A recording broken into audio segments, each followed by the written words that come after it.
ಬೆಂಗಳೂರಿನ ಯಲಹಂಕ ವಿಧಾನಸಭಾ ಕ್ಷೇತ್ರದ ಮುತ್ತಗದಹಳ್ಳಿ ಗ್ರಾಮದಲ್ಲಿ ಅದ್ದೂರಿಯಾಗಿ ಗ್ರಾಮ ದೇವತೆಯ ಜಾತ್ರಾ ಮಹೋತ್ಸವ ನಡೆಯಿತು.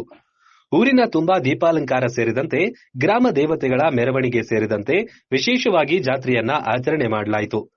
ಅದು ಅಲ್ಲದೆ ಕಾಂಗ್ರೆಸ್ ಮುಖಂಡರಾದ ಎಂಎನ್ ಗೋಪಾಲಕೃಷ್ಣ ಅವರ ಮನೆಯಲ್ಲಿ ಸುಮಾರು 6,000ಕ್ಕೂ ಹೆಚ್ಚು ಜನರಿಗೆ ಊರಿನ ಜಾತ್ರೆಯ ಅದ್ದೂರಿ ಬಾಡೂಟವನ್ನ ಹಾಕಲಾಗಿತ್ತು.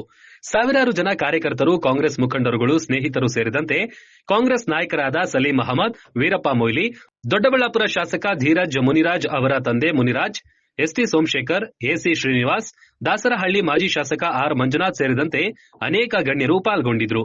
ಅದು ಅಲ್ಲದೆ ಬಹಳ ವರ್ಷಗಳ ನಂತರ ನಡೆದ ಜಾತ್ರೆಗೆ ಊರಿನ ಎಲ್ಲಾ ಗ್ರಾಮಸ್ಥರು ಅದ್ದೂರಿಯಾಗಿ ಆಚರಣೆ ಮಾಡಿದ್ರು.